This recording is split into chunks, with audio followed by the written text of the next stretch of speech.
And I'm Maddie Rushing. And thanks for watching Fuse News. Announcement number 1. If you're a freshman and you don't have anything better to do at night, feel free to come out for a freshman family group. Sign-ups are in the back. And if you're an upperclassman, bro, you're not doing anything at night anyway. Join a community group. Sign-ups are in the back. Announcement number 2. Alright, announcement number 2. If Jesus can feed the 5,000, we can feed you for free. Come out for free lunch Wednesdays at 12 to 1. Let's go. Announcement number 3.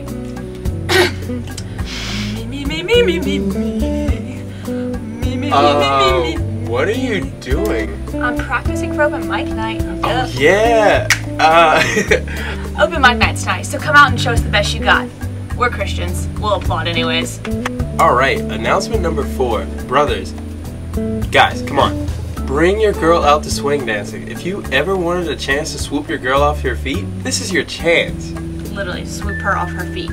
Literally. Dancing. Come on. Yeah. So when's swing dancing? March, right? Yeah? Yeah. No? Swing dancing will be in March. Yeah. March. Announcement number 5. Ladies, if you have any prom dresses that aren't being in use right now, feel free to donate it to the prom dress drive. See Mandy for more details. Or man, I mean, like, if you've got a random dress laying around. Alright, well that's all the announcements we have for today. Thanks for watching Fuse News. Hope you guys liked it. Have a good night. So does, like, this dress make me look fat? No, you look like totes fabulous. Oh my god, thank you.